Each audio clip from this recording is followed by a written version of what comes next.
Quantum information science जो है इसको हम एक और नाम भी देते हैं जिसको हम कहते हैं क्वांटम कंप्यूटिंग।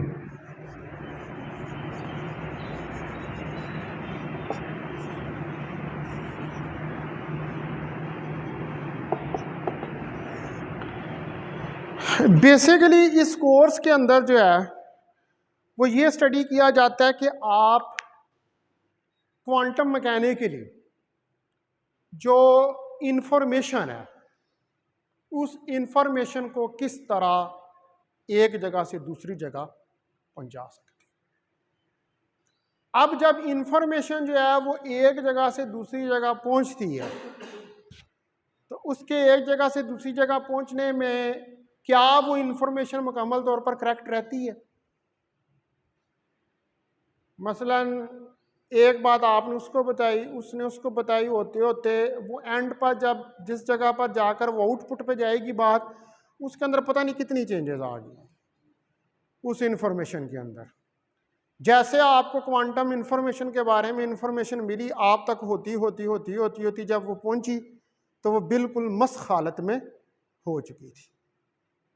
ठीक है, दैट इज इंफॉर्मेशन। अब असल में मसला क्या होता है, प्रॉब्लम यह है कि हम इस इंफॉर्मेशन को, ठीक है, ये वाली जो इंफॉर्मेशन है इस इंफॉर्मेशन को किस तरह प्यूरिफाई जो है वो कर सकते हैं कि आपको जो इंफॉर्मेशन मिले वो इंफॉर्मेशन जो है वो क्या हो, वो एग्जैक्ट हो। तो क्वांटम इंफॉर्मेशन जो होती है, क्वांटम सिस्टम्स के अंदर जो इंफॉर्मेशन होती है वो इंफॉर्मेशन ट्रेवल करती है more than the speed of light. आपने एक फिनोमेना सुना होगा जिसका नाम है इंटेंगलमेंट, शायद पहले नहीं सुना होगा। ठीक है, इंटेंगलमेंट जो है वो इंटेंगलमेंट इस क्वांटम इंफॉर्मेशन साइंस की बेस है एक्चुअली, कि किस तरह दो पार्टिकल्स जो एक ही इवेंट के अंदर जनरेट हुए होते हैं वो कैसे आपस में कम्युनिकेट करते हैं। मिसाल के तौर पे आपके पास अगर एक पार्टिकल है, उसकी स्पिन अप है, तो अब दूसरा पार्टिकल वो चाहे इस यूनिवर्स के अलावा किसी और यूनिवर्स में भी मौजूद हो, उसको ये पता चल जाएगा कि मेरी स्पिन डाउन है। ठीक है, यानी कि ये दोनों पार्टिकल जो एक ही इवेंट में प्रोड्यूस हुए हैं और एक दूसरे से इतने लार्ज डिस्टेंस किसी और यूनिवर्स में पड़ा हुआ है, तो तब भी जब ये पार्टिकल कहता है कि मेरी स्पिन अप है तो दूसरा पार्टिकल ये कहता है कि मेरी स्पिन डाउन है उसी वक्त। और ये ट्रैवलिंग जो है ये more than speed of light है और हमें ये नहीं पता कि ये किस तरह इंफॉर्मेशन इस पार्टिकल से इस पार्टिकल तक पहुंच जाती है। इसको कैसे ये पता चल जाता है कि मेरी स्पिन ने डाउन ही होना है। ये तो मैंने एक स्पिन की एग्जांपल दी है। अब इसमें एग्जांपल जो है स्पिन एक वेरिएबल, आप एग्जांपल इसमें एनर्जी की भी ले सकते हैं, आप इसमें मोमेंटम की एग्जांपल भी ले सकते हैं, आप इसके अंदर पोजीशन की भी एग्जांपल ले सकते हैं। अब आइंस्टाइन, रोजन और पोडस्की ये तीन साइंटिस्ट थे। आइंस्टाइन का नाम तो हमने सुना है बहुत ज़्यादा। ठीक है, जब ये इंटेंगलमेंट का फार्मा, यानी कि इस इंटेंगलमेंट से एक्चुअली क्वांटम इंफॉर्मेशन जो है वो स्टार्ट हुई थी। ठीक है, तो आइंस्टाइन की जो स्पेशल थ्योरी ऑफ रिलेटिविटी है वो ये कहती है कि जो इंफॉर्मेशन है वो स्पीड ऑफ लाइट से ज़्यादा तेज़ी से ट्रांसफ़र नहीं हो सकती। सबसे ज़्यादा स्पीड किसकी है? स्पीड ऑफ लाइट की। सबसे ज़्यादा स्पीड ऑफ लाइट की है। तो ये तो यहाँ पर स्पीड ऑफ लाइट से भी ज़्यादा तेज़ी से हो रही है। इसका मतलब है कि यहाँ पर स्पेशल थ्योरी ऑफ रिलेटिविटी जो है वो वायोलेट होती है। क्वांटम मैकेनिक्स के अंदर स्पेशल थ्योरी ऑफ रिलेटिविटी को आप नहीं लगा सकते। ठीक है, वहाँ पर special theory of relativity fail हो जाती है क्योंकि हमें नहीं पता कि ये इंफॉर्मेशन किस तरह। बाद में बहुत सारी आई इसके अंदर चीज़ें। आइंस्टाइन ने कहा जी कोई हिडन वेरिएबल्स हैं, पता नहीं वो कौन से वेरिएबल्स हैं, उन वेरिएबल्स के ज़रिए ये इंफॉर्मेशन जो है वो ट्रांसफ़र हो जाती है। तो ये जो फिनोमेना है कि एक पार्टिकल बहुत लार्ज डिस्टेंस पे पड़ा हो और दूसरा पार्टिकल हो एक जगह पर, तो वो दोनों एक दूसरे के साथ इंफॉर्मेशन को कम्युनिकेट करते हैं, इसको कहते हैं इंटेंगलमेंट। और ये इंटेंगलमेंट सिर्फ स्पिन में नहीं, ये किसी भी चीज की इंफॉर्मेशन में हो सकती है। तो इस इंटेंगलमेंट की बेस के ऊपर सारी क्वांटम इंफॉर्मेशन साइंस जो है वो बेस करती है। अब यहाँ पर जो बुक्स हैं मैं वो आपको बता दूं, मैं मेनली जो इसके अंदर दो किताबें हैं वो ज़्यादा फॉलो को लूँगा। एक तो नंबर 1 पर है क्वांटम इंफॉर्मेशन बाय नेल्सन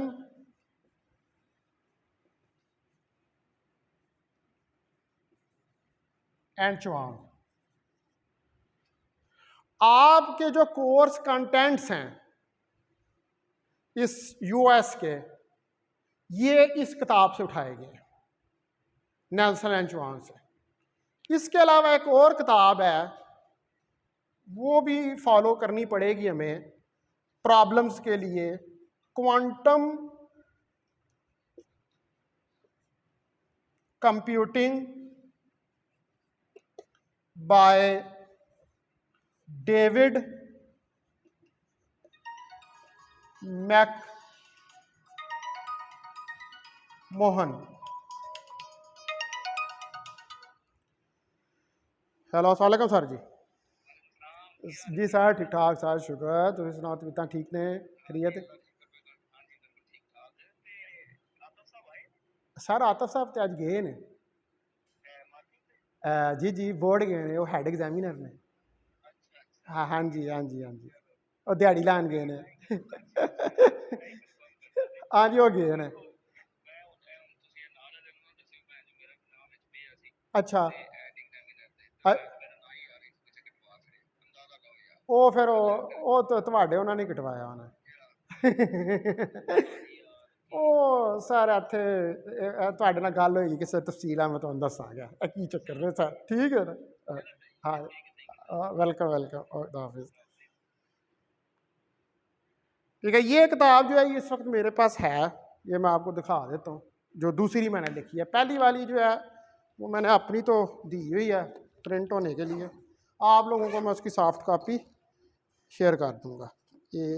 ये वाली किताब है quantum computing by David McMahon. ठीक है, ये एक्चुअली जो बुक है ना ये अंडर ग्रेजुएट की है, ये किताब ग्रेजुएट लेवल की नहीं है। अंडर ग्रेजुएट का मतलब होता है कि वो BSc लेवल का जो है ना किताब, ये वो है। ये बिल्कुल बेसिक्स हैं इसके अंदर जो है ना सारी क्वांटम इंफॉर्मेशन की। ठीक है, तो ये दोनों किताबें, इसका एक सबसे बड़ा एज ये है कि आपको इस बुक के अंदर बहुत सारी एग्जाम्पल्स मिलेंगी, बेतहाशा उसने एग्जाम्पल्स जो है ना वो सॉल्व की हुई है, बड़े आसान आसान से। ये ज़्यादा बेसिकली हम यहाँ क्या करते हैं कि इसके अंदर जो हमने अप्रोच यूज़ करनी है ना वो मैट्रिक्स अप्रोच होती है। मैट्रिसेस होते हैं, उनकी मल्टीप्लिकेशन होती है आपस में। 2x2 का मैट्रिक्स है, 3x3 का मैट्रिक्स है, 4x4 का है, टेंसर प्रोडक्ट है, ये चीज़ें सारी हमने इसके अंदर क्वांटम इंफॉर्मेशन के कोर्स के अंदर जो है पढ़नी है। तो ये दो किताबें जो हैं ये आपके पास हर सूरत में होनी चाहिए क्वांटम इंफॉर्मेशन को पढ़ने के लिए। और ये जो इसके अंदर जितना मैथमेटिक्स है, it is too much easier than the mathematics of quantum mechanics. उसका क्वांटम, वो जो असल क्वांटम मैकेनिक्स उसका मैथ बहुत मुश्किल है। वो एक्चुअली बेसिकली बनती है क्वांटम ऑप्टिक्स। जो क्वांटम ऑप्टिक्स होती है ना वो उसका मैथ बड़ा मुश्किल होता है करना। ये सिर्फ मैट्रिसेस हैं, ये आपने मैट्रिसेस के अंदर जब आप साथ कंप्यूटेशनल फिजिक्स का कोर्स पढ़ रहे होंगे ना तो बाद में आप वो जो इसके प्रॉब्लम्स हैं ना वो आप उसके अंदर भी कर सकते हैं। कंप्यूटर के ऊपर भी आप उनको मैथमेटिका के अंदर बड़ी इजीली टेंसर प्रोडक्ट ले सकते हैं, कोई डेंसिटी मैट्रिक्स जो है वो बना सकते हैं, इस तरह की सारी चीज़ें जो हैं वो इजीली आप कर सकते हैं। ठीक है जी, तो ये दो किताबें हम मेनली, बस मैं और ज़्यादा कोई किताबों की डेप्थ में नहीं जाऊँगा। ठीक है, मैं यही दो किताबें मेन जो हैं, ये आसान भी हैं। नेल्सन एंड चुआंग जो है वो मैंने इसलिए पिक किया है कि आपकी कोर्स आउटलाइन वहाँ से उठाई हुई हैं। ठीक है, वो मैंने उसको फॉलो करना है उन कोर्स लाइन के आउटलाइन के हिसाब से। ये वाली इसलिए है कि ये बहुत आसान है, ये स्टूडेंट जो है ना उसको समझाने के लिए, उसकी बेस बनाने के लिए क्वांटम इंफॉर्मेशन की ये बुक बहुत अच्छी है डेविड मैकमोहन की। यानी कि आप कह लें कि अभी तक जितनी क्वांटम इंफॉर्मेशन पे किताबें लिखी गई हैं उनमें सबसे ज़्यादा ईजी ये किताब है। ठीक है, अब जो है मसला ये है कि पहले ये पता लग गया, अब हमने असल में इंफॉर्मेशन जो है ना, पहले इंफॉर्मेशन को समझना है। इंफॉर्मेशन, ठीक है, क्योंकि क्वांटम कंप्यूटिंग के अंदर जो है वो इंफॉर्मेशन जो है इसका बहुत बड़ा किरदार है। सारा क्वांटम कंप्यूटिंग जो है वो इंफॉर्मेशन के ऊपर ही बेस करती है। इसमें अब हमने जितनी चीज़ें पढ़नी हैं वो सारी जो चीज़ें हैं वो आपने स्टडी करनी है इस इंफॉर्मेशन के लिहाज से। इसमें आप पढ़ेंगे क्रिप्टोग्राफी, ठीक है, फिर आप इसमें मेट्रोलॉजी, इस तरह की चीज़ें जो हैं वो स्टडी करेंगे। जो फिर गेट्स पढ़ेंगे, आपने ये गेट्स पढ़े हुए हैं जो आपने इलेक्ट्रॉनिक्स के अंदर पढ़े थे, वो गेट्स होते हैं क्लासिकल। इसके अंदर आप पढ़ेंगे क्वांटम गेट्स, कि क्वांटम गेट्स यानी कि वो गेट्स के जो आप क्वांटम कंप्यूटर के अंदर यूज़ करते हैं वो गेट्स किस तरह फंक्शन करते हैं। बेसिकली क्या है कि हमने quantum information science basically quantum computing है। आपने क्वांटम कंप्यूटिंग को समझना है कि जो अभी क्वांटम कंप्यूटर्स बिल्ड हो रहे हैं उनके ऊपर रिसर्च हो रही है, अभी तक बिल्ड हुए हैं क्वांटम कंप्यूटर्स, लेकिन अभी आपने ये देखा कि वो मार्केट के अंदर नहीं आए। अभी आपको मार्केट के अंदर, जब वो आ गए मार्केट के अंदर तो वो इतने छोटे छोटे से कंप्यूटर होंगे, ठीक है, और उनकी स्पीड इतनी ज़्यादा होगी कि अनइमेजिनेबल, ठीक है। अच्छा, अब इंफॉर्मेशन जो है हमारे पास, इंफॉर्मेशन का यह है कि हमारे पास दो तरह की इंफॉर्मेशन होती है जो हम फिजिक्स के पढ़ाई में देखते हैं। एक होती है हमारे पास नंबर 1 पे क्लासिकल इंफॉर्मेशन, ठीक है, और दूसरी होती है हमारे पास क्वांटम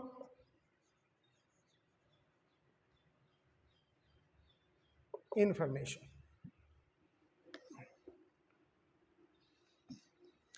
तो अब हमें यहां पर जो है बेसिकली अगर मैं इस इंफॉर्मेशन को थोड़ा सा इंट्रॉपी से रिलेट करूं तो, ठीक है, इंट्रॉपी क्या होती है? डिसऑर्डर ऑफ द सिस्टम होता है। तो क्या मैं ये कह सकता हूं कि इंफॉर्मेशन जो है वो ऑपोजिट टू एंट्रोपी है? देखो ना, किसी सिस्टम में डिसऑर्डर है तो आप उसके बारे में कोई एग्जैक्ट इंफॉर्मेशन तो नहीं दे सकते। अब मैं यहाँ पर ये सारे स्टूडेंट जो है इनको इधर उधर करके बैठा दूँ, आपको कोई बंदा के यार ये देखना इधर अंदर कितने स्टूडेंट बैठे हुए हैं, तो उसके लिए वो फौरन गिन के बताना मुश्किल है। उसकी वजह यह है कि क्या है? डिसऑर्डर है, डिसऑर्डरनेस है। एंट्रोपी जब बढ़ती है तो डिसऑर्डर बढ़ता है। तो यहाँ से हमें ये पता चल रहा है कि अगर क्लासिकली हम इस चीज़ को ऑब्जर्व करें तो जब डिसऑर्डर इंक्रीज होता है तो इंफॉर्मेशन कम हो जाती है। यानी कि डिसऑर्डर और या एंट्रोपी और इंफॉर्मेशन जो है, एंट्रोपी इंफॉर्मेशन के इनवर्सली प्रोपोर्शनल है।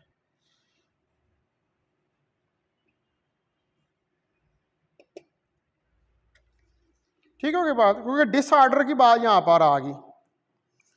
तो अब हम जो है इस एंट्रोपी को यूज कर सकते हैं, जो कंटेंट है हमारे पास इंफॉर्मेशन का, उसको डिस्क्राइब करने के लिए।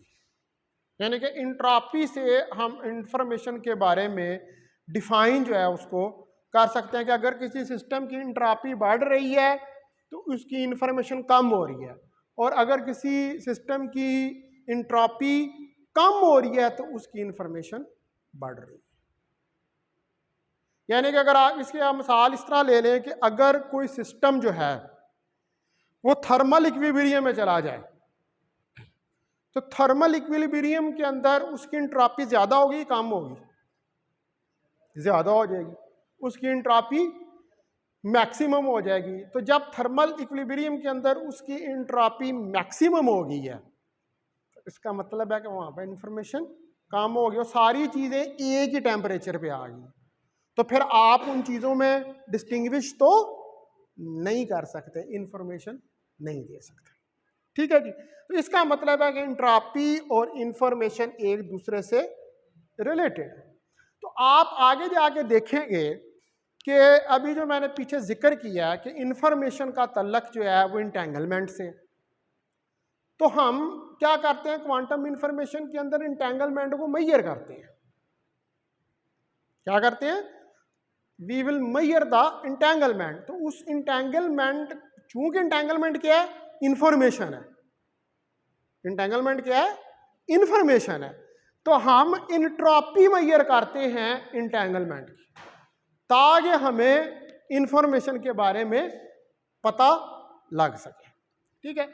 अब इसका मतलब है कि जो क्लासिकल इंफॉर्मेशन है आपकी, उसके अंदर एंट्रोपी का कंसेप्ट आ जाता है। और ये जो आपके पास कंप्यूटर्स होते हैं, ये जो आप अभी घरों में इस्तेमाल करते हैं, ये इनका जो एनालॉग होता है ये क्लासिकल होता है, ये क्लासिकली वर्क कर रहे होते हैं, ये क्वांटम मैकेनिकली वर्क नहीं कर रहे होते। उसकी वजह ये होती है कि इनका काम करने का जो तरीका होता है वो मल्टीपल नहीं होता। मतलब आपने एक कोड रन किया है तो उस वक्त उसी कोड की ही कैलकुलेशन करेगा और एक ही मेथड से करेगा, मल्टीपल मेथड्स वो वहां पर यूज नहीं करेगा। मिसाल के तौर पर एक बंदा है, उसने एक जगह से दूसरी जगह जाना है, तो जाहिर बात है वो एक ही कोई रास्ता अख्तियार करके वो बंदा एक जगह से दूसरी जगह जाएगा। अब अगर वही बंदा जो है एक ही टाइम पर उसके ऊपर 10 उसके पास रास्ते हों और वो 10 रास्तों में जा सकता हो, तो फिर आपकी इंफॉर्मेशन जो है वो क्वांटम के अंदर कन्वर्ट हो जाती है। क्योंकि क्वांटम के अंदर आपको एक बात का पता है कि हर पॉसिबिलिटी पॉसिबल होती है, इसलिए वहां पर प्रोबेबिलिटी का कंसेप्ट आता है। यहां पर एक हम लफ्ज यूज करते हैं बाइट, फिर उससे लफ्ज यूज करते हैं बिट, बाइट एंड बिट्स। ठीक है। ये बाइट से ही बिट आता है। जो बिट होता है ना, बिट का मतलब होता है कि बिट 0 या 1 होती है। ठीक है। क्लासिकली जब इंफॉर्मेशन की बात करते हैं आप, बिट जो होती है ये क्या होती है? ये 0 या 1 होती है। जैसे गेट्स के अंदर नहीं होता 0 या 1, उसी तरह बिट भी जो है वो 0, यानी कि या 0 हो सकती है या 1 हो सकती है। यानी कि आप क्लासिकल स्टेट की बात कर रहे हैं तो वो क्लासिकल स्टेट जो है या 0 होगी या वो क्लासिकल स्टेट जो है वो 1 होगी। लेकिन एक होती है क्यूबिट। क्यूबिट जो होती है वो सुपरपोजिशन ऑफ स्टेट्स होती है, क्योंकि वो क्वांटम मैकेनिक्स के अंदर आ जाती है क्यूबिट। ठीक है। ये सुपरपोजिशन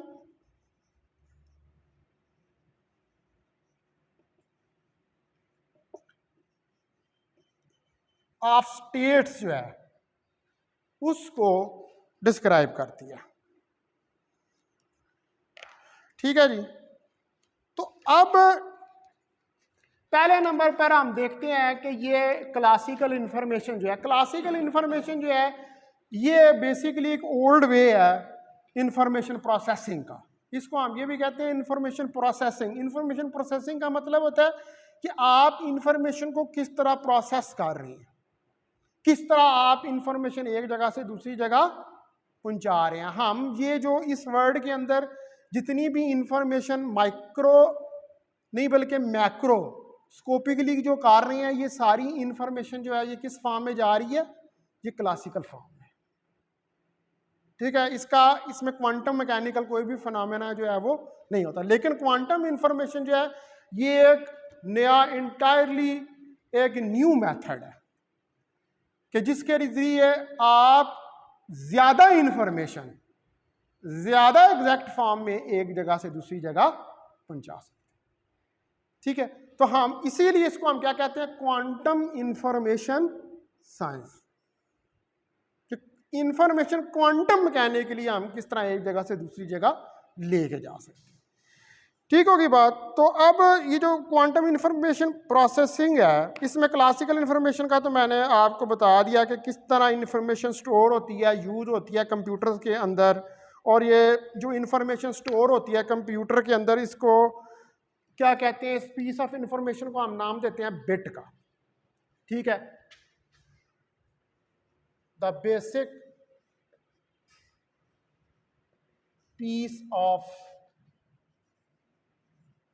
information in computers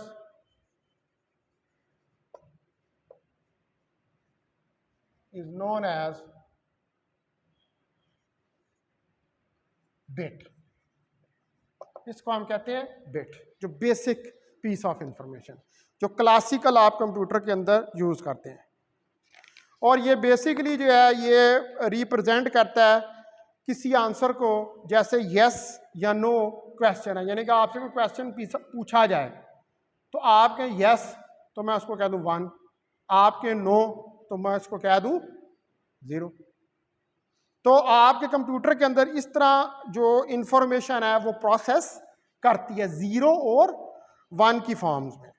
तो मैथमेटिकली जो है अगर हम इसको रिप्रेजेंट करना चाहें तो फिर इसका मतलब है कि मैथमेटिकली हमें किसी सिस्टम की 2 स्टेट्स लेनी पड़ती है।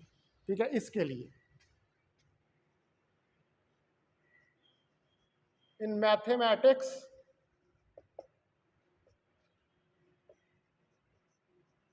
we have to take 2 states of system। तो मैथमेटिकली जो है वो हमें 2 स्टेट्स जो हैं सिस्टम की लेनी पड़ती हैं, और वो 2 स्टेट्स जो होती हैं वो आपके पास स्टेट्स क्या हो सकती हैं, these 2 states are 0 and 1। तो ये स्टेट्स जो हैं ये आपके पास 0 और 1 जो है वो हो सकती हैं। तो ये 0 और 1 जो हैं ये क्या हैं, इनको क्या नाम देते हैं, बाइनरी नंबर्स। ये 2 बाइनरी नंबर्स हैं। ठीक है, 0 and 1 are 2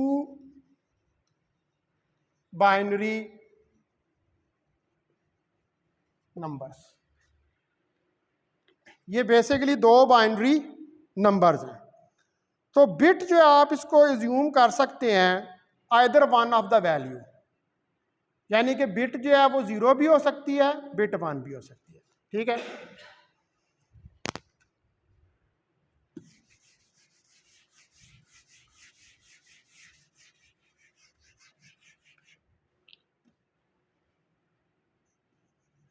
bit can have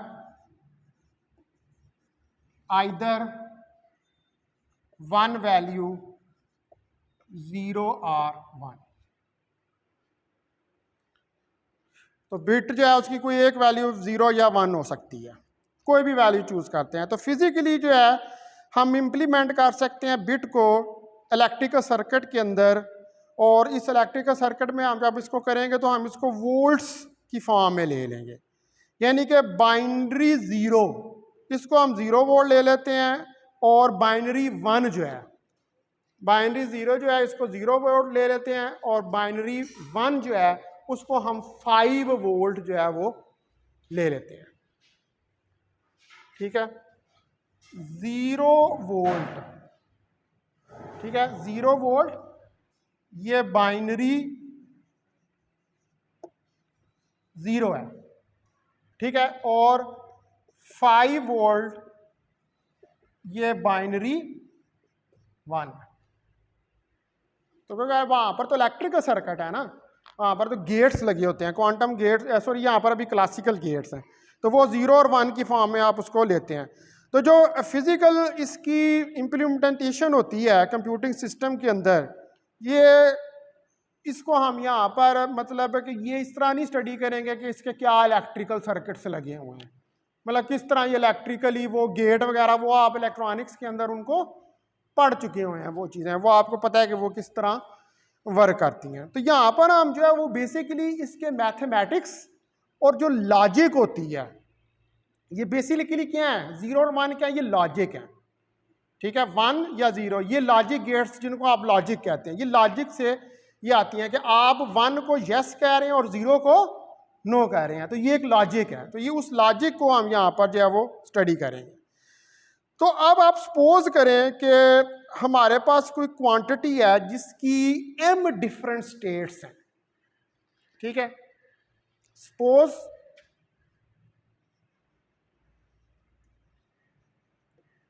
we have a quantity which have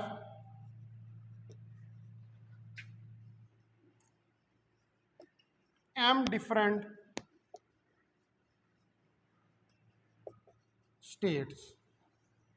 हमारे पास एक क्वांटिटी है जिसकी m डिफरेंट स्टेट्स हैं उस क्वांटिटी की। तो मैं कहता हूं कि ये m डिफरेंट स्टेट्स जो हैं, इसमें 2 चूंकि बाइनरी नंबर हैं तो 2 की power n greater than equal to m के बराबर मैं ले लेता हूं किसी n के लिए। तो जो स्मॉलेस्ट n है ये हमें ये बताएगा जो नंबर ऑफ बिट्स हैं वो हमें रिक्वायर्ड है किसी इंफॉर्मेशन को इनकोड करने के लिए। एक होता है कोड, एक होता है इनकोड। क्या होता है इनकोड? कोड को ओपन करना। कोड को ओपन करना क्या होता है? इनकोड, ठीक है। यानी कि अगर आप किसी कोड को ओपन करना चाहते हैं तो आपको उसको ओपन करने के लिए इनकोड जो है वो करना पड़ता है। तो बेसिकली यहाँ पर n जो है ये क्या कर रहा है, ये उस क्वांटिटी को रिप्रेजेंट कर रहा है जिसने कोड को इनकोड करना है। अब आप यहाँ पर ये सपोज करें कि मेरे पास 3 बाइनरी नंबर्स हैं, ठीक है। अस्सलाम वालेकुम। जी मैडम, वालेकुम सलाम। नहीं मैडम अभी तो नहीं, अभी तो कल से ऐसी वो असल में ना उधर हो रहा था प्रैक्टिकल, तो इनका कोई कमरा नहीं था मिल रहा, वो उधर प्रॉब्लम थी कोई, तो वो फिर मैं इनको इधर ले आया था, तो वो इसलिए की मैंने मांगी। कल के लिए वो खुली है, आप रखें अपने पास, वो कल के लिए खुली है ना। अब सपोज करें कि आपके पास 3 जो हैं वो नंबर्स हैं। Suppose we have 3 binary numbers. हमारे पास 3 जो हैं वो बाइनरी नंबर्स हैं, बल्कि 3 भी नहीं, ये 4 बन गए, 4। कौन कौन से? 0 1 2 3, ये 4 मेरे पास बाइनरी नंबर्स हैं।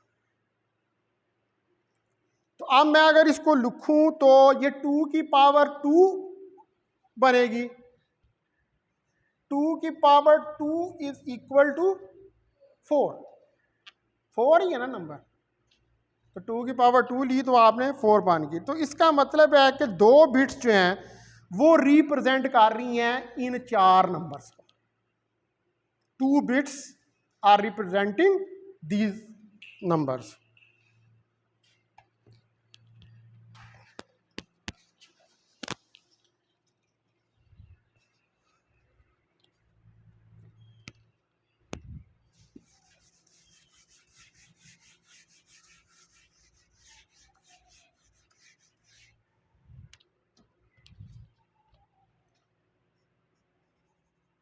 Two bits are representing these binary numbers।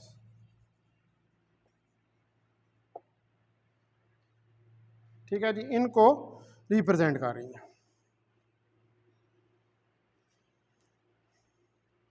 अच्छा, अब अगर आप ये सपोज करें कि नंबर 0 जो है वो 0 से लेकर 7 तक जाता है, 0 से लेकर 7 तक, यानी कि 0 1 2 3 4 5 6 7, 1 2 3 4 5 6 7, कितने हो गए? 8। तो इसकी 2 की पावर क्या होगी? 3, दैट इज इक्वल टू 8। तो अब यहां पर आपको कितने नंबर्स चाहिए? 3 नंबर्स आपको चाहिए इसको रिप्रेजेंट करने के लिए। ठीक है, तो ये क्या मेथड है? This is the way to process the classical information. अब मैं यहां पर एक टेबल बनाता हूं, ठीक है, उससे और ये क्लासिकल इंफॉर्मेशन जरा आपको क्लियर होगी।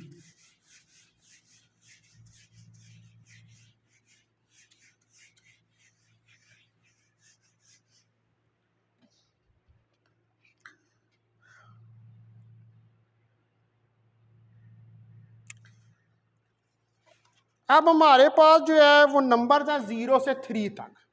नंबर 0 से 3 तक नंबर है मेरे पास। मैं इसका टेबल बनाता हूं अब डेसिमल और बाइनरी के अंदर।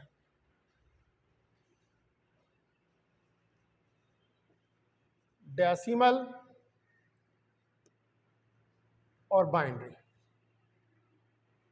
ठीक है, इसके अंदर आप इसका टेबल जो है वो बनाएं। तो अब 0, 1, 2, 3, अब इस डेसिमल का 0, 0, इसका 0, 1, इसका 1, 0 और इसका 1, 1, ये कॉम्बिनेशंस जो हैं वो इसके बन सकते हैं। ठीक है, अब अगर इसको मैं थोड़ा सा जनरलाइज करूं इस चीज को, तो मैं लिख सकता हूं कि m जो है ये 2 की पावर n के बराबर है।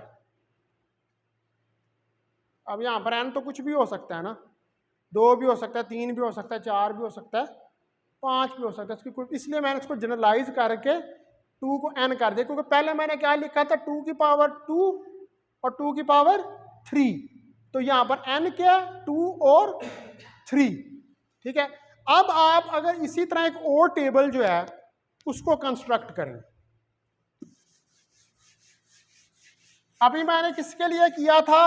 0, 1, 2, 3, 4 के लिए मैंने इसको कंस्ट्रक्ट किया था। अब मैं अगर इसको कंस्ट्रक्ट करूं 7 के लिए टेबल को इसी तरह, ठीक है, 7 नंबर्स के लिए करूं तो यहां पर डेसिमल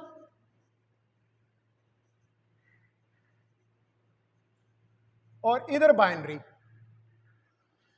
तो अब आप देखें कि 0, 1, 2, 3, 1, 0, 0, 1, 2, 0, 1, 0, 3, 0, 1, 1, 4, 1, 0, 0, 5, 1, 0, 1, 6, 1, 1, 0 और 7, 1, 1, 1।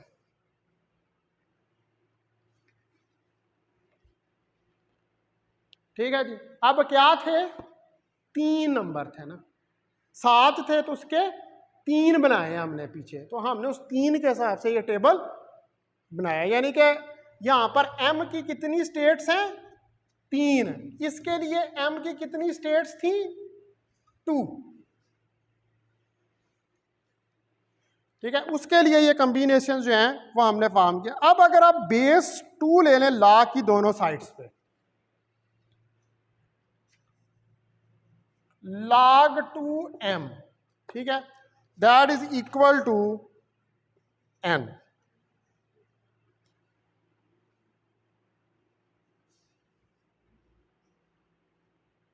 अब ये वाली जो इक्वेशन थी, ये फर्स्ट टाइम एक साइंटिस्ट था जिसका नाम था राफे हार्टली, उसने इस इक्वेशन को इंट्रोड्यूस करवाया था, ये वाली इक्वेशन जो है।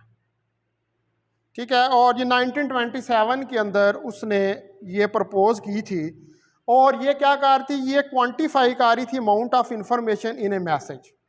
और वो मैसेज क्या है कि आपके पास कोई 1 या 2 बिट्स हैं, उन बिट्स के जरिए आप इंफॉर्मेशन को ट्रांसफर कर रहे हैं। अब आप देखें कि ये दोनों के अंदर ये कितने मेथड्स हैं, ये कितने कॉम्बिनेशंस आपने बना ली हैं जिनके ज़रिए इंफॉर्मेशन जो है वो क्वांटिफाई हो सकती है, उसको क्वांटिफाई जो है वो आप कर सकते हैं। तो ये बेसिकली जो थी, ये बेसिक इक्वेशन थी जो फर्स्ट ऑफ ऑल ली गई थी।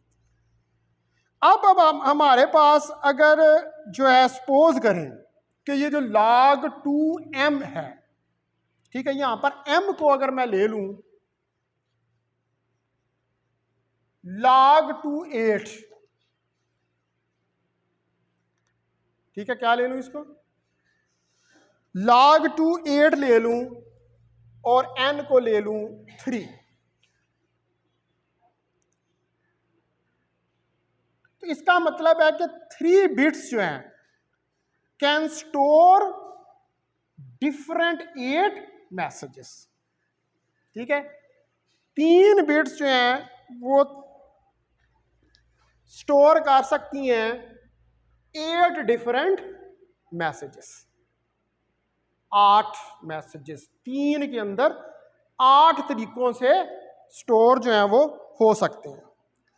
तो ये इंफॉर्मेशन स्टोरेज कैपेसिटी होती है आपके पास किसी भी कंप्यूटर की, कंप्यूटर इस तरह इंफॉर्मेशन को स्टोर जो है वो कर रहा होता है। अब अगर जो बाइट है, जो मैंने अभी ये बिट का जिक्र किया, बाइट जो होती है वो स्ट्रिंग होती है इन बिट्स का, ठीक है। अब byte is a string of bits, byte जो होती है वो स्ट्रिंग होती है बिट्स का जो कि एक दूसरे के साथ लिंक्ड होते हैं टुगेदर। अब सपोज करें कि log 2, ठीक है, log 2 256 8, तो 8 के अंदर कितने मैसेज स्टोर हो रहे हैं 256। ये अभी क्लासिकल है, अभी क्वांटम में तो तबाहियां मच जाती हैं, ठीक है। ये क्लासिकल में वो इस तरह काम कर रहा है, तो क्वांटम में क्या करेगा, उधर तो हर पॉसिबिलिटी, उधर तो यहाँ पर तो आप वेज बना रहे हैं ना कि भाई इतने 8 हैं तो उसकी ये है, इतने हैं तो उसकी है, क्वांटम में इसकी लिमिट ही कोई नहीं। हाँ, 8 बिट्स में 1 बाइट बनी, ठीक है। ये तो डिफरेंट वेज है, ठीक है। तो ये अभी मैं इसको अभी मैं आपको थोड़ा सा मैंने ये क्लासिकल इन्फॉर्मेशन के बारे में बताया। अभी लेक्चर का टाइम ओवर हो गया, तो फिर नेक्स्ट जो है मैं आपको बताऊंगा कि क्वांटम इन्फॉर्मेशन क्या होती है, सारा इसका जो है वो स्टडी करेंगे। ये अभी आपने देखा कि क्लासिकल इन्फॉर्मेशन जो है उसमें इतने वेज होते हैं, तो अगर क्वांटम होगा तो फिर वो कैसे वर्क करेगा।